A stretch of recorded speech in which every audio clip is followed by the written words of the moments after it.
YouTube diecast collectors, diecast junkies like myself, welcome to Tucson, Arizona. Formerly known, when I say formally, I mean more properly known as, not previously known as, but properly known as Tucson, Arizona. Okay, this is the luxury loft that I have for the night. My wife did an excellent job booking this room. Check this out. Full kitchen, got a couple of burners, a dishwasher, a sink, a microwave, a coffee pot, cupboards, not a full-size fridge, but it's definitely more than a mini fridge. So, spot on. Baby, thank you. If you watch this, which I know she won't, but awesome job. These are the hotels we got to stay at from now on when we travel. Check it out. It's like a one-bedroom apartment. There's 2 queen-size beds in there, which is more than I need. There's another TV that size in there. Direct TV, full direct TV too, not just like certain channels. It's like the full package. So, awesome place for the night. I'm bummed out that my family couldn't make the trek with me, but it's hard with a 2-month-old baby. And I know it's dark out, so you're probably not going to see the mountains and the cactus and the palm trees. But it is a beautiful night here in Tucson. Not much of a view, just a little office complex. And you can see the hotel is not very busy. So there's the grand tour. So now let's get to the good stuff, okay? So the way this Tucson Toy Show works, it happens every year, the first weekend of March. This is the 30th year. So they started this in 1988, and they have not missed a single year. It's a Sunday event. It is not a Saturday event. It's a Sunday event. Saturday is where the vendors come out and set up their booth. But somewhere along the line, they said, you know what? If you guys are going to be unpacking everything and setting everything up, we might as well let buyers in. And so for an extra $5, it's $5 to get into the event. For an extra $5, you can go on Saturday. So the Saturday and Sunday pass is $10 bucks. So anyhow, I go in, and if you watched my videos from last year, this year, not nearly as good. So a little bit of a bummer, but it definitely wasn't a fail. So here we go. Let's look at some diecast. So this row here all came from one vendor. I never would have bought these cars. The absolute only reason I did is because they were 50 cents a piece. So for 50 cents, these were the ones I picked out. Now, the next bunch of cars is, well, they're Matchbox. And I feel like I got a really good deal on these too. I definitely was more selective this year. I didn't go in with I have to buy everything attitude. I actually went in specifically looking for green light, and I only found 3 that I was interested in. So, but let's look at these real quick. I collect mainline Matchbox license models. A lot of these toolings I do not have, like this Citroen. So I got a couple of those. I do have this tooling, but I don't have this one. Same thing with that. Same thing with that. I do not have the Navigator. I was happy to find that one. I've been wanting that one. And I don't have the Hearst. I found a couple of those. I do have the Cadillac, but I don't have any of these colors. So, and that's one casting I really like. I don't know why I bought this one, honestly. The Vista Cruiser, to me, this is the best one Matchbox put out, just because of that vintage 1970s colorway with the wood panel. It's a really cool little look, and this is circa 2009. Over here, I do have this tooling, but I don't have these colorways. A very desirable casting right now. And of course the Dodge Monaco. Everybody loves the Monaco. and a first-gen Ford Focus, which is a really cool car. A little bit out of scale, but sometimes Matchbox tells you the scale. 1 to 57, so a little big. But, you know, I have the green light Ford Focus castings. I don't know if I have one of this body style or not, but I do now. And then, of course, the nicest one of all of them, this beautiful Nissan 350. So all of these are going to be cracked open when I get back to my humble abode. Or, yeah, I think that's the phrase. A couple other cars. This one here, about 8 months ago, I was browsing eBay and came across it. I didn't even know it existed, but I saw it on eBay. Liked it so much, I added it to my watch list with the intentions of buying it, and then I totally forgot about it. But lucky me, I found it today. This is the Blair Witch 2 Book of Shadows. I think it's a Chevy van. I honestly don't know, but it's really cool. There's a lot of accessories on it with like a safari rack and KC lights and just a really cool casting. And of course, you know, he's asking 8. I offered him 5 and he accepted it. I didn't even so much get a counter offer today. Every offer that I made was accepted. And that also applies to this car. The story with this car is I go up to the guy's booth and I pick this up and I'm looking at it and I ask him, hey, do you have any other Ertl American Muscle cars like this? And he said, I do not. But if you have to have that one, make me an offer. And I said, well, I don't have to have it, but at $5 I'd buy it. And he said, okay, at $5 it's yours. And so I bought it, and I have to say, as far as 1 to 64 scale, second gen Camaros go, this one by far and away looks the nicest. So this is probably, of all these cars, the one I'm most looking forward to reviewing, because there really isn't a really nice 1970 Camaro out there. The M2 I think is pretty average. The Johnny Lightning is probably, I'd say, average, and even the Greenlight I'd say is average, with maybe a certain releases being slightly above average. This looks very above average to me. So I'm really looking forward to that. These came out in the 2000-ish, made by Ertl Collectibles, and these are amazing diecast cars. I only have, I think, 4 or 5 of these American Muscle. This is already my favorite. So we'll crack that one. Not now, but all right. So now we're going to get to the good stuff. Sorry for the horrible camera work. I am doing this on my iPad. So the 3 Greenlight cars that I found this. This is some kind of hobby exclusive, Homatro. I don't know if I'm saying that right, but a really nice Chevy Silverado safety truck with all the safety equipment in the back. Now I do have another Silverado safety truck from the Racing Hitch and Tow, the shell truck, but this is still a really cool truck to add to the collection. And this one will for sure be cracked open. This was a nice little find for 5. Oh, by the way, all these green lights were $5 a piece. Series 7 County Roads. I think the best Charger Daytona in 1 to 64 scale is green light. I am a little bit concerned about that rubber band. That worries me. But otherwise, a really cool car. So that'll be cracked open. And then this one here, one of the very few Golf cars I didn't have. So pretty happy to check this one off the list. There's only a couple more I think I need at this point, but they're putting a ton of them out lately, so it's getting really hard to keep up.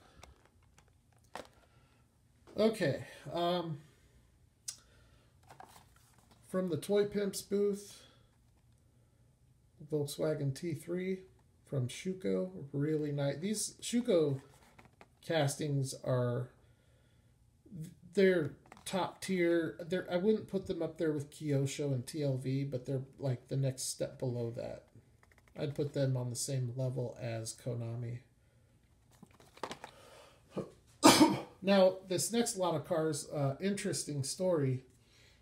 This really cute older couple. You know, I say cute. You can tell they're smitten with each other. They look like they've lived a lifetime together because they probably have. They were both local here in Tucson, retired school teachers, and they bought these cars 40 years ago. They collected these, and now they want to spend their retirement traveling, so they're liquidating. Anyways, amazing cars, but what's more amazing than the cars is the price that they were selling them for. These were $4 a piece, and they had totes, probably 10 totes full of them. So and they are holding another, I think there's 8 more that they're holding for me. Look at these castings though, all licensed models. That is a wheel air, that Toyota Celica. Just an impossible find.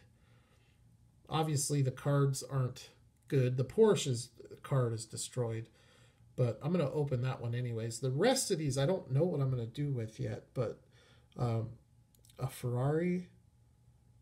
I know the lighting is horrible, I apologize. Mazda RX-7, first gen. An M1 BMW. A sick little Volkswagen Rabbit. A sick Mercedes.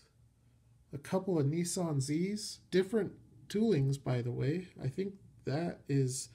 This one, I don't know if that's a 240 or what it is. This is for sure a 280. But you can see they're different toolings just from looking at the back window. So that was a really cool assortment of cars to find. And tomorrow, I bet that they'll be cleaned out tomorrow. But I'm going to try to go back and buy a bunch more. Because if nothing else, these can be flipped for $10 a piece, easy.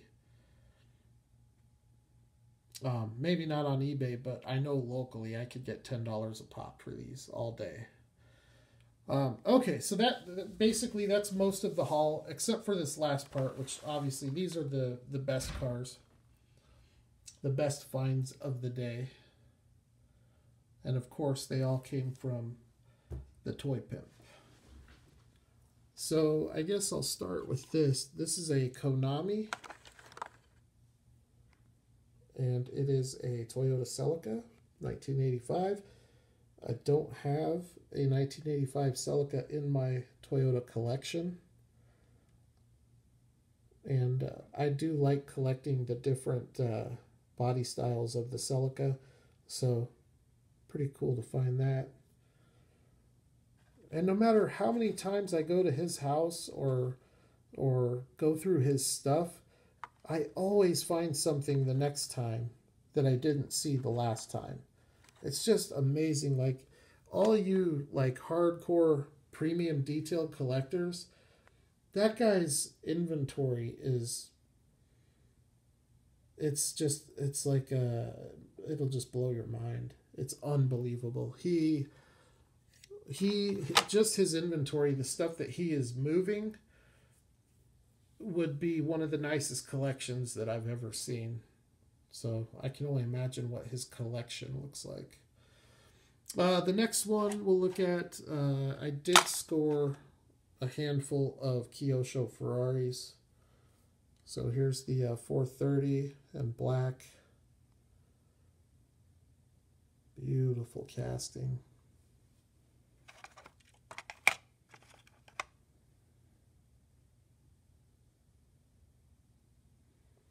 Oh, these black cars are showing up better with this light than they do with my lighting at home. I'll have to make note of that. Here's another Ferrari, the Challenge. Another beautiful Ferrari. Now these cars do have to be put together. The only way Kyosho can sell these, with Maisto having the exclusive, is to offer them as model kits. So you have to put the car together. But it's real simple. They come, there's 3, 6, 7. There's only 7 pieces that you have to put together. Well, I guess if you count the interior, the body, and the base, there's 10. But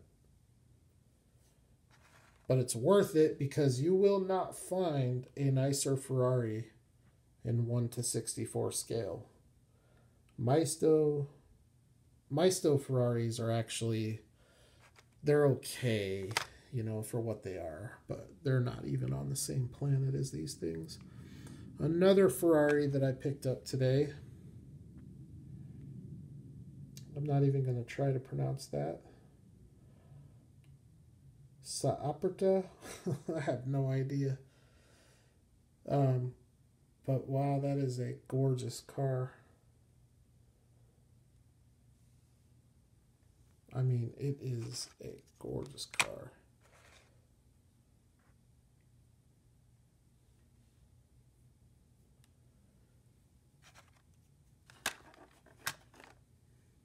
And to take a quick little break from the Ferraris, here's a little Alpha Junior Z. I have a really nice Kyosho Montreal, but I never did get the Junior Z. So I'm pretty happy to find this one. I wish it was one of the other colors, but that's okay. I'll still take red. Great car. Awesome little car.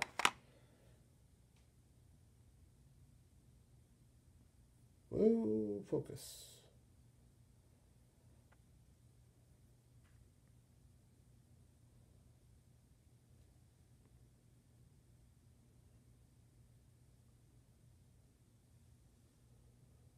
So there's that. And then the last two are both Ferraris. We have the 250 Testarossa. This is a well-known Hot Wheels casting. But you can see it looks much different when it's done right. Beautiful vintage Ferrari. I love this one. And the fact that I was able to get a red one, I was happy about that, because the Kyosho Ferraris, the red ones seem to be the most desirable, just because red is the quintessential Ferrari color. Now this one here, I have in a different color, and I regret not buying this color. So congratulations, Champion DJK.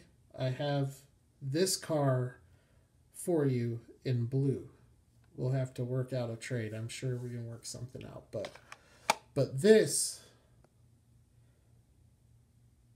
512 BBI in silver is unbelievably nice. The blue one that I have is nice. You guys can go back and check it out. I might have even shown it in one of my last couple videos, but it looks unbelievable in silver.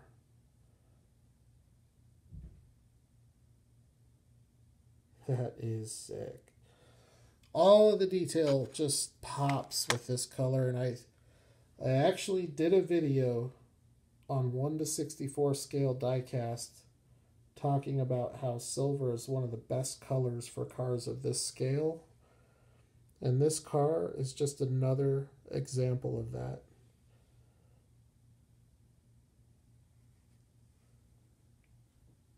So very, very, very happy to have that car. Just look at that thing sitting over there. Let's take a closer look.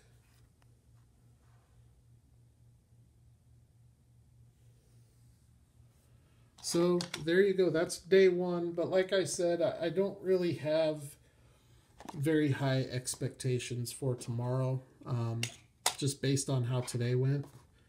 Last year was my first year coming to this event, And I found so much amazing stuff that first day that I knew the second day was going to be good. I just don't get that feeling this time around. So, but I'm sure I'll find a few things that'll be worth grabbing. So I'll definitely make the best of it. But anyways, there you go. This is going to be the content for the next few videos. We are going to crack all of this stuff open, except for these. I have no idea what I'm going to do with these. I think I might have somebody that might be interested in these. I will keep this Porsche. But, and this one, I'm not sure because that wheel air, that's got a, on an old car like this, I don't know how common those airs were with Matchbox. And I know these cards are wrecked, but that is a wheel air that is on card. That's gotta have some value to it. And it's a pretty desirable little casting being a Toyota Celica. So who knows?